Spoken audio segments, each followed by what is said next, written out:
नमस्कार मित्रांनो, success English speaking A to Z या आपल्या यूट्यूब चॅनलवर आपणा सर्वांचे स्वागत आहे. आपणास माहितीच आहे की हा चॅनल इंग्रजी शिकणाऱ्या प्रत्येकासाठी खूप महत्त्वाचा आहे. त्याप्रमाणे आम्ही प्रयत्न करत आहोत आणि पुढेही आम्ही आमचे प्रयत्न असेच चालू ठेवणार आहोत. तुम्ही जर आजच आमच्या चॅनलला भेट देत असाल तर कृपया तुम्ही आमच्या पूर्वीचे व्हिडिओ बघा आणि स्टेप बाय स्टेप करत इथपर्यंत या, म्हणजे तुमच्या व्यवस्थित सगळं लक्षात राहील. आमचा चॅनल फक्त छोट्यांसाठी आहे असं नाही, छोट्यांपासून मोठ्यांपर्यंत सर्वजण आमच्या चॅनलचा वापर करून इंग्रजी शिकू शकतात. त्यामुळे तुम्ही अजूनपर्यंत जर आमच्या चॅनलला सबस्क्राईब केलं नसेल तर प्लीज आमच्या चॅनलला सबस्क्राईब करा, जास्तीत जास्त शेअर करा, जेणेकरून तुमचे मित्रमैत्रीण असतील, प्रियजन असतील त्यांनाही या चॅनलचा लाभ घेता येईल. त्याचप्रमाणे लाईक केलं नसेल तर लाईक करा. चला तर मग आता आपण व्हिडिओला सुरुवात करू. आज आपण बघणार आहोत पुढचा भाग, नॉनस्टॉप 25 सरावाचे वाक्य भाग 38वा. पहिलं वाक्य बघूया. मला तुमच्या यशाचा खूप अभिमान आहे. मला तुमच्या यशाचा खूप अभिमान आहे. वाक्याना I am so proud of your achievements. I am so proud of your achievements. Achievements म्हणजे यश, प्राऊड म्हणजे अभिमान. त्याच्यानंतर नेक्स्ट दुसरं वाक्य. मला तुमच्या मताची कदर किंवा किंमत आहे. कदर किंमत एकच आहे ते. वाक्याना I value your opinion. I value your opinion. Value म्हणजे किंमत माहिती असणे, कदर. Your opinion. त्याच्यानंतर नेक्स्ट तिसरं वाक्य. फुले तोडण्यास मनाई आहे. फुले तोडण्यास मनाई आहे. वाक्याना plucking flowers is prohibited. Plucking flowers is prohibited. Prohibited म्हणजे मनाई असणे आणि प्लकिंग म्हणजे तोडण्यास. त्याच्यानंतर चौथं वाक्य. ते सर्वोत्तम आहे. ते सर्वोत्तम आहे. वाक्याना it's for the best. It's for the best म्हणजे ते सर्वोत्तम आहे. त्याच्यानंतर पाचवं वाक्य.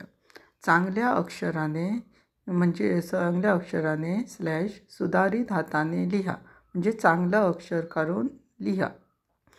वाक्याना write with an improved hand.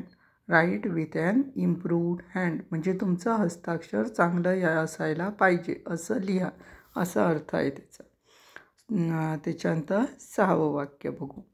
कृपया तुम्ही ते पुन्हा करू शकता का. कृपया तुम्ही ते पुन्हा करू शकता का आणि क्वेश्चन्स मार्क. आता करू शकता का हो किंवा नाही उत्तर आहे, म्हणून ॲक्झिलरी वर्ब कॅन यूज झालेला आहे बघा. Can you please repeat that.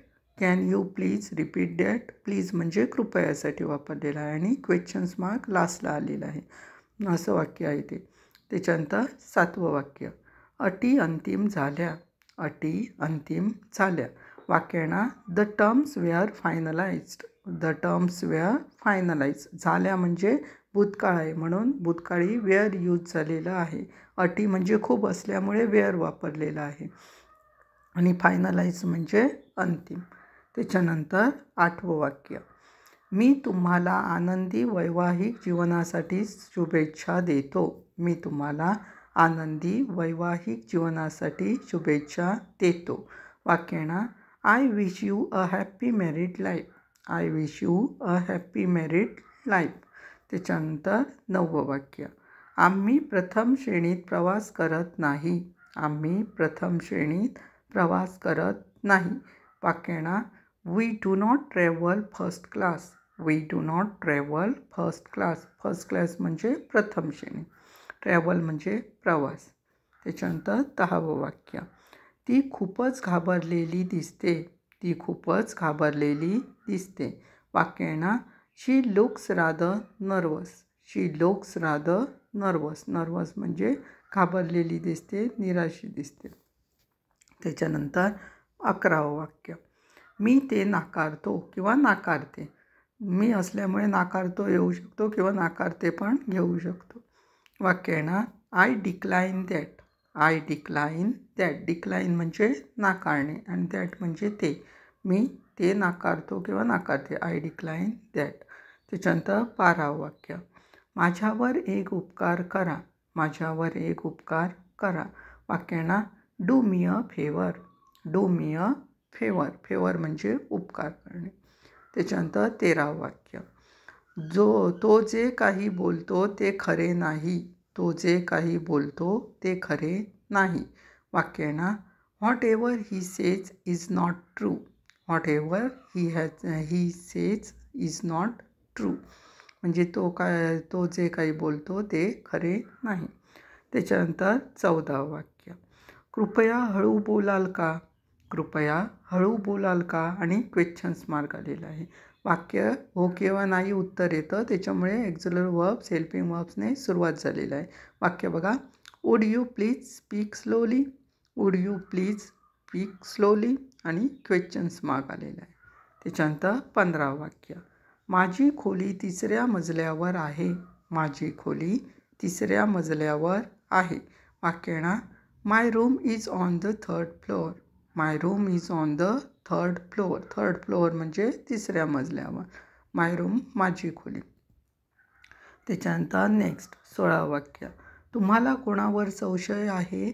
तुम्हाला कोणावर संशय आहे आणि क्वेश्चन्स मार्क प्रश्न विचारलेला आहे. वाक्य येणार, whom do you suspect. whom do you suspect. Suspect म्हणजे संशय आहे. अजून एक शब्द येतो संशयासाठी, डाऊट आहे, पण इथे मोस्ट सुटेबल आहे सस्पेक्ट, म्हणून तिथे सस्पेक्ट यूज केलेलं आहे. त्याच्यानंतर 17वं वाक्य, मी तुमची अद्ययावत आवृत्ती आहे. ही तुमची अद्ययावत आवृत्ती आहे. वाक्य आहे ना, this is your updated version. This is your updated version. त्याच्यानंतर 18वं वाक्य, मला तुमच्या नुकसानीबद्दल वाईट वाटते. मला तुमच्या नुकसानीबद्दल वाईट वाटते. वाक्य ना, I feel sad about your loss. I feel sad about your loss. त्याच्यानंतर 19वं वाक्य, मला एक दिवस द्या. मला एक दिवस द्या. वाक्य ना, give me a day. Give me a day. त्याच्यानंतर 20वं वाक्य, ही एक विचित्र गोष्ट आहे. ही एक विचित्र गोष्ट आहे. वाक्य ना, it is a strange thing. It is a strange thing. Strange म्हणजे विचित्र, थिंग म्हणजे गोष्ट असं आहे. It is a strange thing. त्याच्यानंतर 21वं वाक्य, माझे मन धडधडत आहे. माझे मन धडधडत आहे. वाक्य ना, my mind is reeling. My mind is reeling. Reeling म्हणजे धडधडणे. त्याच्यानंतर 22वं वाक्य, मी यावर इतर काहीही स्वीकारत नाही. मी यावर इतर काहीही स्वीकारत नाही. वाक्य ना, I am not accepting anything else at this time. I am not accepting anything else at this time. त्याच्यानंतर 23वं वाक्य, मला माफ करा, तिकिटे विकली गेली आहेत. मला माफ करा, तिकिटे विकली गेली आहेत. वाक्य ना, I am sorry, tickets are sold out. I am sorry, tickets are sold out. त्याच्यानंतर 24वं वाक्य, तुम्ही माझे विचार व्यापले आहेत. तुम्ही माझे विचार व्यापले आहेत. वाक्य ना, you occupy my thoughts. You occupy my thoughts. Thoughts म्हणजे विचार, व्यापले म्हणजे ऑक्युपाय. अँड नेक्स्ट लास्ट आहे 25वं, मी अधिक सहमत होऊ शकलो नाही. मी अधिक सहमत होऊ शकलो नाही. वाक्य ना, I couldn't agree more. I couldn't agree more. अशा प्रकारे ही 25 वाक्य आहे, खूप महत्त्वाची आहेत. वाचल्यावर तुमच्या लक्षात येतील, त्याच्यामुळे व्यवस्थित करा. लक्षात आलं नसेल तर पुन्हा बघा आणि पुन्हा त्याची प्रॅक्टिस करा. त्याचप्रमाणे जास्तीत जास्त शेअर पर करा, जेणेकरून तुमचे मित्रमैत्रीण असतील त्यांनाही याचा फायदा घेता येईल. तुम्हाला जर आणि काही दिवसांनी परत ते रिपीट करा. कशाला रिपीट केल्यावर तुमच्या ते व्यवस्थित लक्षात राहील, कारण काही कालावधीनंतर आपण विसरतो गोष्टी. त्याच्यामुळे आपल्याला ते प्रॅक्टिस असणं, ते कंटिन्यू करत राहणं खूप महत्त्वाचं आहे. त्याच्यामुळे व्यवस्थित करा, लक्ष देऊन करा. त्याचप्रमाणे आमचे अजून सोशल मीडिया प्लॅटफॉर्म्स पण आहेत, तुम्हाला माहीत असतीलच. फेसबुक पेज आहे आमचं, इंग्लिश स्पीकिंग विथ स्वप्नील, स्मिताचा भाऊ. त्याचप्रमाणे प्रतिलिपी अकाउंट पेज आहे स्मिताचा भाऊ, आणि आम्ही लिंक्डइन अकाउंट अँड स्वप्नील स्मिताचा भाऊवर पण ॲक्टिव्ह आहोत. त्यामुळे तिथेही अवश्य भेट द्या. तिथे पण तुम्हाला खूप काही शिकण्यासारखं आहे इंग्रजीमधून. त्यामुळे तिथे भेट द्या आणि आमच्या त्या पेजला पण फॉलो करायला विसरू नका. आता आपण भेटणार आहोत नेक्स्ट व्हिडिओजमध्ये नवीन वाक्य घेऊन एक नवीन भागामध्ये. तोपर्यंत तुम्ही वाचत राहा आणि व्यवस्थित प्रॅक्टिस करत राहा. धन्यवाद.